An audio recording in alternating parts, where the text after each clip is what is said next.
and I'm going to assess the arguments as objectively as possible. I welcome that challenge. You see, the question of God's existence is of interest not only to religion, but also to philosophy. Now, Mr. Hitchens has made it clear that he despises and disdains religion, but presumably he is not so contemptuous of philosophy. Therefore, as a professional philosopher, I'm going to approach tonight's question philosophically, from the standpoint of reason and argument. I'm convinced that there are better arguments for theism than for atheism. So, in tonight's debate, I'm going to defend two basic contentions. First, that there's no good argument that atheism is true. And secondly, that there are good arguments that theism is true. Now, notice carefully the circumscribed limits of those contentions. We're not here tonight to debate the social impact of religion, or Old Testament ethics, or biblical inerrancy. All interesting and important topics, no doubt, but not the subject of tonight's debate, which is the existence of God. Consider then my first contention, that there's no good argument that atheism is true. Atheists have tried for centuries to disprove the existence of God, but no one's ever been able to come up with a successful argument. So, rather than attack straw men at this point, I'll just wait to hear Mr. Hitchens present his arguments against God's existence, and then I'll respond to them in my next speech. In the meantime, let's turn to my second main contention, that there are good arguments that theism is true. On your program insert, I outline some of those arguments. Number one, the cosmological argument. The question of why anything at all exists is the most profound question of philosophy. The philosopher Derek Parfit says, no question is more sublime than why there is a universe, why there is anything, rather than nothing. Typically, atheists have answered this question by saying that the universe is just eternal and uncaused. But there are good reasons, both philosophically and scientifically, to think that the universe began to exist. Philosophically, the idea of an infinite past seems absurd. Just think about it. If the universe never began to exist, that means that the number of past events in the history of the universe is infinite. But mathematicians recognize that the existence of an actually infinite number of things leads to self-contradictions. For example, what is infinity minus infinity? Well, mathematically, you get self-contradictory answers. This shows that infinity is just an idea in your mind, not something that exists in reality. David Hilbert, perhaps the greatest mathematician of the 20th century, wrote, "The infinite is nowhere to be found in reality. It neither exists in nature nor provides a legitimate basis for rational thought. The role that remains for the infinite to play is solely that of an idea." But that entails that since past events are not just ideas, but are real, the number of past events must be finite.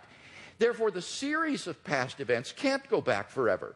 Rather, the universe must have begun to exist. This conclusion has been confirmed by remarkable discoveries in astronomy and astrophysics.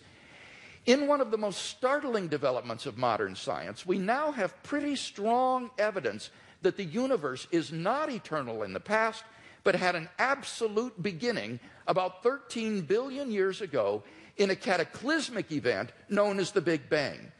What makes the Big Bang so startling is that it represents the origin of the universe from literally nothing. For all matter and energy, even physical space and time themselves, came into being at the Big Bang.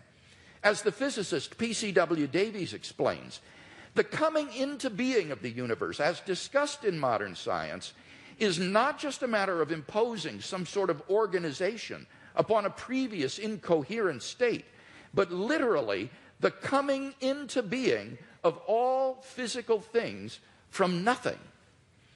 Now, this puts the atheist in a very awkward position. As Anthony Kenny of Oxford University urges, a proponent of the Big Bang Theory, at least if he is an atheist, must believe that the universe came from nothing and by nothing. But surely that doesn't make sense. Out of nothing, nothing comes. So why does the universe exist instead of just nothing? Where did it come from? There must have been a cause which brought the universe into being. Now, as the cause of space and time, this being must be an uncaused, timeless, spaceless, immaterial being of unfathomable power. Moreover, it must be personal as well. Why? Because the cause must be beyond space and time. Therefore, it cannot be physical or material. Now, there are only two kinds of things that fit that description. Either an abstract object, like numbers, or else a personal mind. But abstract objects can't cause anything. Therefore, it follows that the cause of the universe is a transcendent, intelligent mind. Thus, the cosmological argument gives us a personal creator of the universe. 2, the teleological argument. In recent decades, scientists have been stunned by the discovery that the initial conditions of the Big Bang were fine-tuned for the existence of intelligent life with a precision and delicacy that literally defy human comprehension. This fine-tuning is of two sorts. First, when the laws of nature are expressed as mathematical equations, you find appearing in them certain constants, like the gravitational constant. These constants are not determined by the laws of nature. The laws of nature are consistent with a wide range of values for these constants. Second, in addition to these constants, there are certain arbitrary quantities put in as initial conditions on which the laws of nature operate. For example, the amount of entropy or the balance between matter and antimatter in the universe. Now, all of these constants and quantities fall into an extraordinarily narrow range of life-permitting values. Were these constants or quantities to be altered by less than a hair's breadth, the balance would be destroyed and life would not exist. To give just one example, the atomic weak force, if it were altered by as little as 1 part out of 10 to the 100th power, would not have permitted a life-permitting universe. Now, there are 3 possible explanations of this remarkable fine-tuning: physical necessity, chance, or design. Now, it can't be due to physical necessity because the constants and quantities are independent of the laws of nature.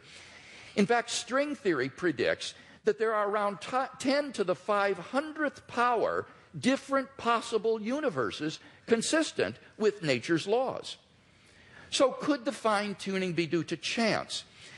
Well, the problem with this alternative is that the odds against the fine-tunings occurring by accident are so incomprehensibly great that they cannot be reasonably faced. The probability that all the constants and quantities would fall by chance alone into the infinitesimal life-permitting range is vanishingly small. We now know that life-prohibiting universes are vastly more probable than any life-permitting universe. So if the universe were the product of chance, the odds are overwhelming that it would be life-prohibiting.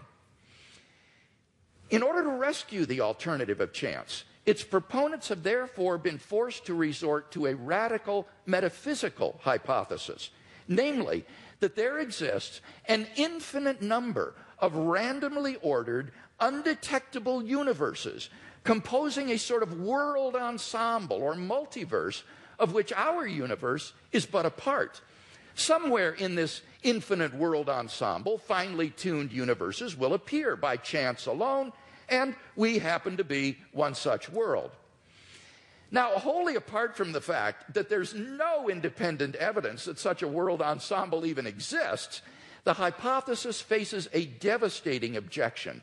Namely, if our universe is just a random member of an infinite world ensemble, then it is overwhelmingly more probable that we should be observing a much different universe than what we in fact observe. Roger Penrose has calculated that it is inconceivably more probable that our solar system should suddenly form through a random collision of particles than that a finely tuned universe should exist. Penrose calls it utter chicken feed by comparison. So, if our universe were just a random member of a world ensemble, it is inconceivably more probable that we should be observing an orderly region no larger than our solar system. Observable universes like those are simply much more plenteous in the world ensemble than finely tuned worlds like ours, and therefore ought to be observed by us. Since we do not have such observations, that fact strongly disconfirms the multiverse hypothesis. On atheism, at least, then, it is highly probable that there is no world ensemble. The fine-tuning of the universe is therefore plausibly due neither to physical necessity nor to chance. It therefore follows logically that the best explanation is design. Thus, the teleological argument gives us an intelligent designer of the cosmos. 3, the moral argument. If God does not exist, then objective moral values do not exist. By objective moral values, I mean moral values which are valid and binding, whether we believe in them or not. Many theists and atheists agree that if God does not exist, then moral values are not objective in this way. Michael Roos, a noted philosopher of science, explains, the position of the modern evolutionist is that morality is a biological adaptation, no less than our hands and feet and teeth. Considered as a rationally justifiable set of claims about an objective something, ethics is illusory. I appreciate that when somebody says, love thy neighbor as thyself, they think they are referring above and beyond themselves. Nevertheless, such reference is truly without foundation.